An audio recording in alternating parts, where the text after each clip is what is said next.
Welcome to the Build, Tell, Sell podcast, where we have behind the scenes conversations about the art of brand building, marketing, and sales strategies with creative industry insiders. I'm your host, Pel of PELNYC.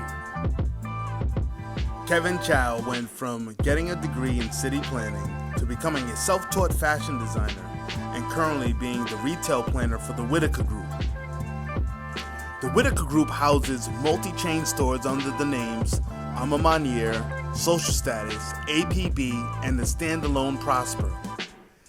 This is an interview that takes a pragmatic look into brand development and what is needed to have the staying power in this ever-evolving industry. Kevin, thank you very much for being a part of this and taking the interview. I appreciate it. No worries, Bill. So what is your current position and where are you at? What company? Right now I'm with the Whitaker Group.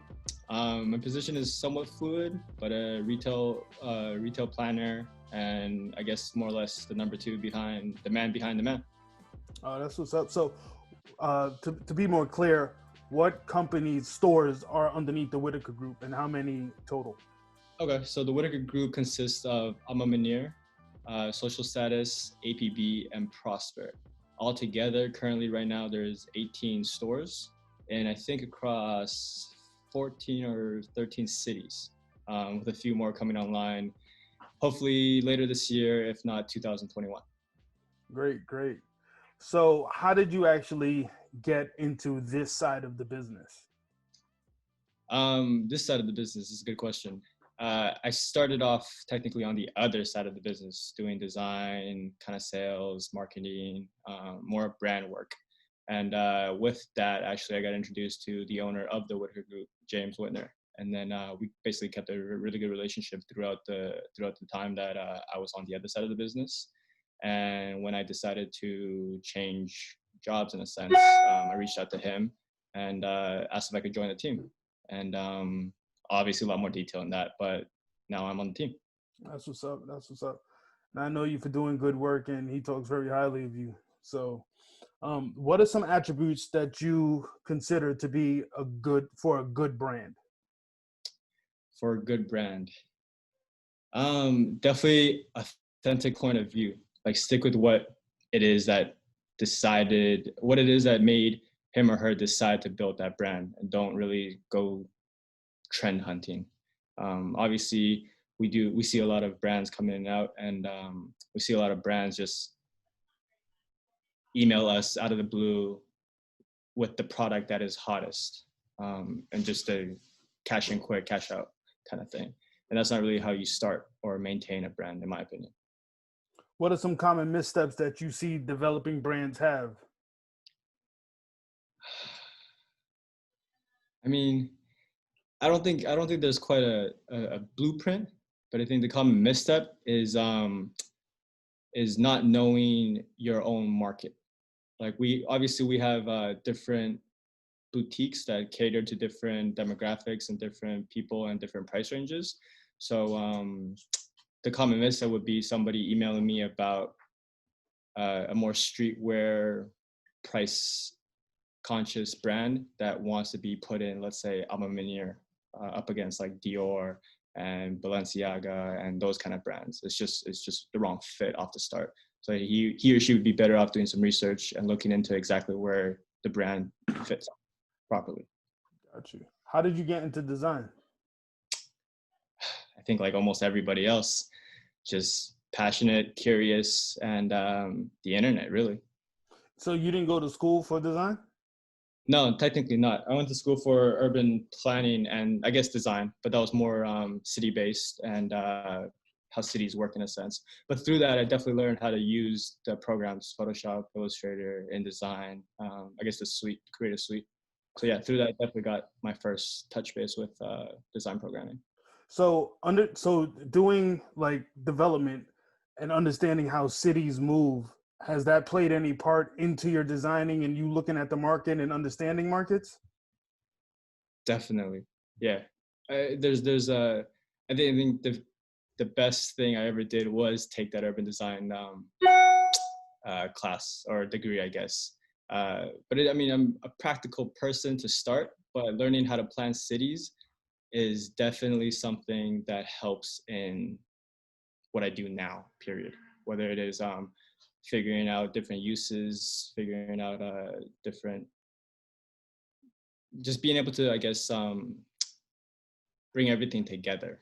Like when you're designing a city, there's obviously high rises, single family houses, duplexes, apartments, condos, retail, mixed use, density, traffic flow, city, street planning, street traffic planning, or street light planning, and those kind of things. So it's like a bunch of different things piled onto one to make a city work properly, which I think definitely helps in terms of what I do now. How do y'all differentiate between the different stores? Like, what's the tier of them?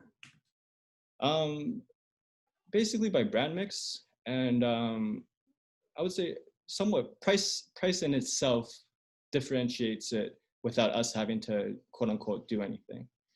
But yeah, I think with the brand mix is how we really differentiate between the boutiques. So what's the hierarchy? What's the lowest tier to the highest? I wouldn't say lowest tier. It's just a different segment of the market, I guess. But Ma Maniére caters to the top fashion brands like Balenciaga, Dior, Margiela, Visvum, Greg Lauren, those kind of things. And social status goes from like Bape to Human Made, CDG Play, that kind of stuff. And then APB caters to more the traditional streetwear crowd where BBC comes into play, that kind of stuff. And then foot usually goes across the board. Yeah, Nike. I know Nike is a staple for a lot of stores. How would you define your personal design aesthetic?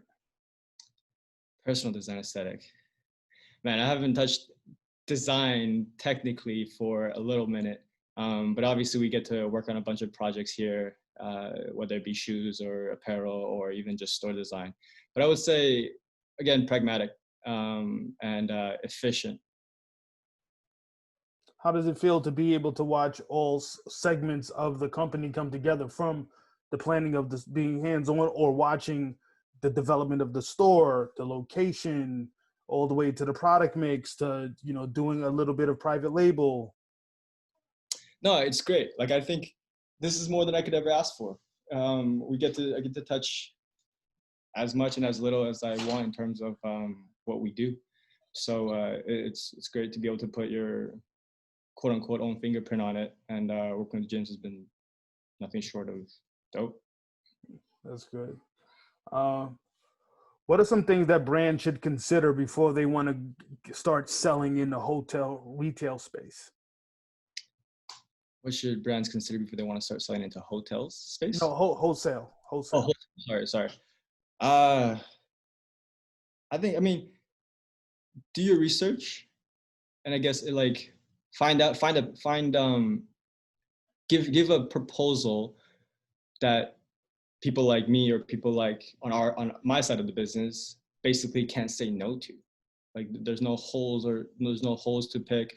There's nothing to fight against. It's just like a no-brainer. Like, I would be almost dumb not to take that, in a sense. So everything from pricing, delivery, payment structures, all that kind of stuff comes into play.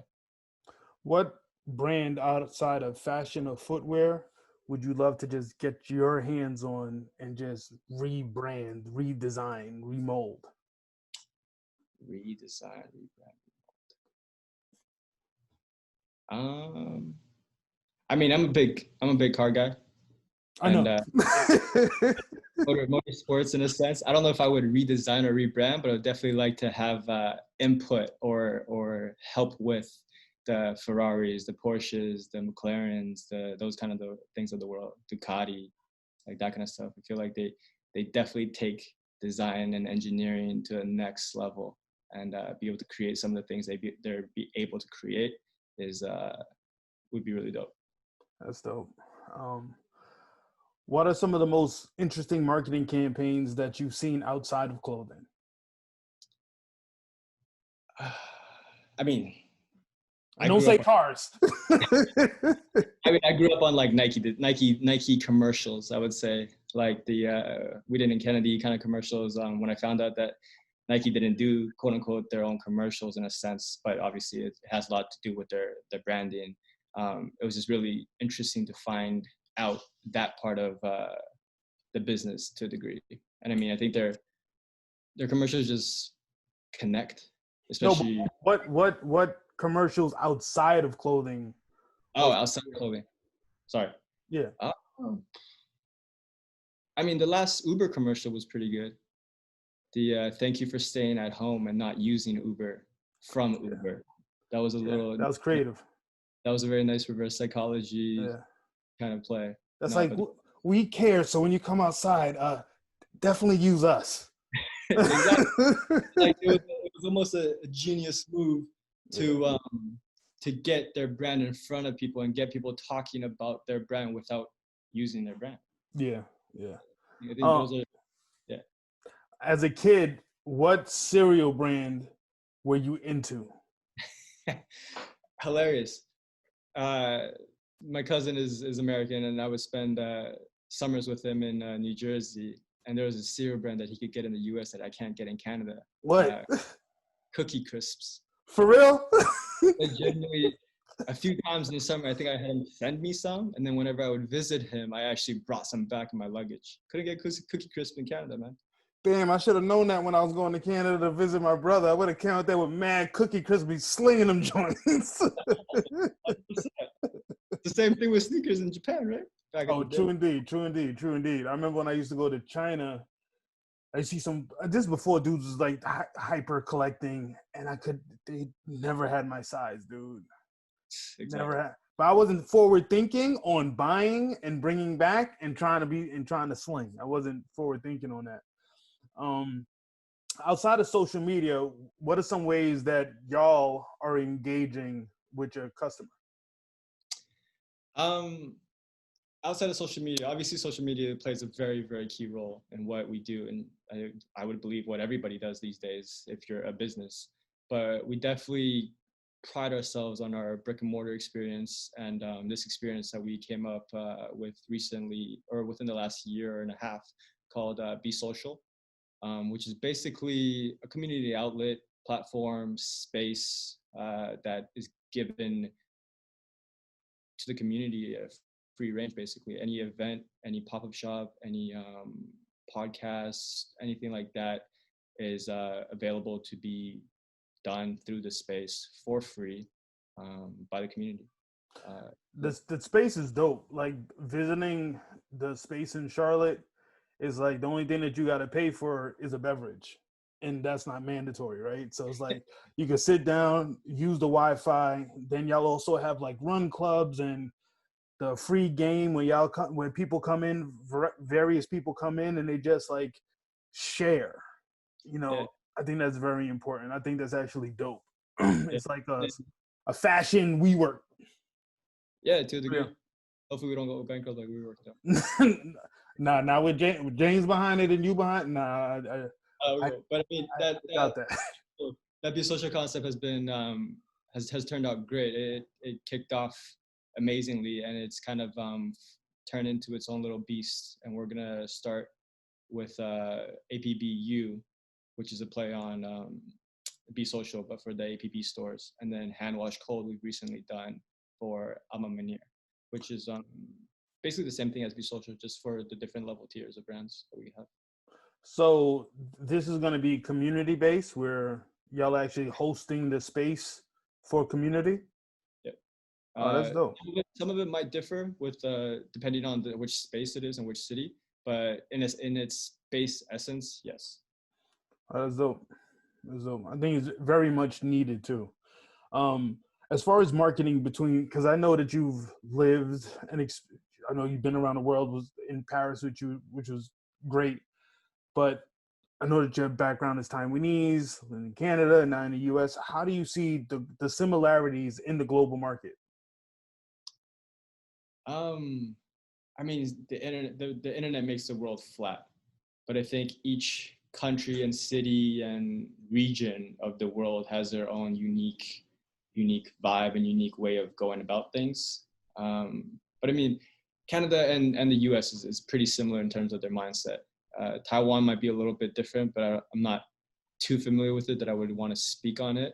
But I think the world, I mean, the internet makes the world flat. So it's not too much of a dramatic difference. How do you cut through the clutter and the noise in the market? From a brand side or from our side? No, from looking at brands, you looking outward into the marketplace, because so much information, like you said, the world is flat. Yeah. So much information is coming in constantly, and I know y'all are also getting bombarded by people who you're not necessarily looking at. They're trying to get your attention. Then the brands that you carry, they're still trying to hold your attention. How do you cut through that noise? I think like I said earlier, just having your full package. Like we'll get emails, cold emails that, you know, we'll look through, whether you get a minute on a phone through when I'm scrolling through my email, or 10 minutes in front of our computer when we're going through some things. And if you have your whole package ready, it definitely causes some interest. I think without going into specific details, having the full package without being like, here's a t-shirt for 300 wholesale and it's a doesn't make sense, right? 15 grand order minimum, and we've never heard of you, like, and it's on Gildan. Right. Unless like even Kanye would have trouble pulling that off to a degree. But yeah, like that's As a kid, what did you collect? Like they were getting your money. Shoes. Like For I grew up. I had more shoes in high school than I do now. I grew up in Nike Talk ages and the Slam ages and that kind of stuff. So definitely shoes. Oh, wow. Yeah. Going from the design side to the retail side, what are some of the biggest misconceptions that you had about sales? That's a good one. Some of the misconceptions I had about sales. I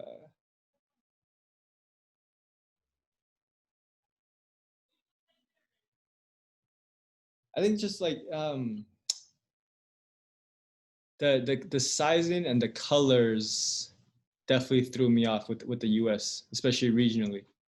I guess coming from Canada and coming from like Asia and more, I guess, multicultural and more diverse cities to a degree, I was more shocked to a degree on the regionality of the US, which takes a little bit to like learn and to understand, I guess. Give me an example. How things work in the South that wouldn't work in the West, how things work up east to the I-95 corridor, to that is so true. Midwest. Like I had to Google what the I-95 corridor was. For real? Like I knew it, but it was like in the term of fashion and sneakers and how New Balances work here and this and that. Like I know the furthest south I ever went was New York. Oh, true, Canada. unless I had there was no reason for me to understand the U.S. market at this level. Yeah, no, I got you. The world is getting smaller by the megabyte. So how should a domestic brand look at the global market? Oh. I mean, you have to treat everything the same. Like you have to treat. There's definitely one thing that I've taken away from working with James is to be intentional. Like if you're not intentional, if you're not consistent, and if you're not persistent in what you're telling, you will fail. Like even at this level, even quote unquote seeing how successful we are, we're still constantly pushing the same message. Like you'd be surprised that people still think there's 1 or 2 social statuses. Like no, there's 8, and there's gonna be 10 soon. Like they knew there was 3 Manieres. They just still thought Ma Maniére was in Atlanta only. Like you know what I'm saying? So even when you think that you've made it, you haven't made it. So you still have to consistently push and push and push, which is why being authentic, being intentional, sticking to what you know, and doing it good and keep doing it and repeating it at the same time is going to cut through. That's truly how you cut through. Everybody that's made it says it's not an overnight success. Oh, it's not. Well, the outside thinks Yeah. overnight success. Yeah, you had some magic pixie dust. Right. So it's like that's technically how you cut through. And the minute you cut through, everybody's like, oh my God, look at this overnight success. It's like, Yeah, no, they try to come into your wake, and that's following the trend. Yeah. And like little do they know you've been working at it for 5, 10, 15, 20 years, whatever it is, until you quote unquote made it. No, you're right. How often do you work on that golf swing? I want to work on it a little bit more since I'm getting older and I can't get on the courts and do this kind of stuff anymore. So definitely should work on it more. Yo, you surprised me. When we went to Top Golf, I was like, yo. I was surprised. What is your definition of a good sales rep? What is my definition of a good sales rep? If they understand our business just as much as I do, that's helpful. I mean, that's not only helpful, that means they're good, because they're not just trying to sell. Like, they know. They're understanding. Yeah. And they still have a job to do. So definitely take that call us up, write that email, bombard us with everything, follow up, be persistent, but understand that it's still a business, right? Yeah. Where do you see the future of the U.S. trade shows? The future of the U.S. trade show. That's tough, especially, I mean, on top of Corona too, on top of all this travel. I mean, trade shows, in my opinion, are going to cease to exist, or very hard for them to exist. Business is just done differently these days. Period. Yeah, I felt like there was I was surprised by the amount of energy that was actually in Paris, and like getting to watch it through, your lens, through the company's lens. I thought that there was a lot of energy out there. It was a lot of really good energy, and I just was like, why isn't this happening in the United States? Yeah, I mean, it's weird. It's also like, I mean, I don't think I'm saying anything left, but our industry isn't the most fast paced in terms of tech, and it's not the most efficient in terms of getting things done, right? Like, people from all over the world have to fly to Paris for a week, 2 weeks now to get things done, when you could technically do it over the internet, or save money on travel, or send this or do this or do that. Yeah, but I mean, definitely energy wise, it definitely helps to get out there, see everything, everybody, and get re-energized at that level. Get a little bit hard. What is a jewel that you have for somebody who's looking at starting a brand?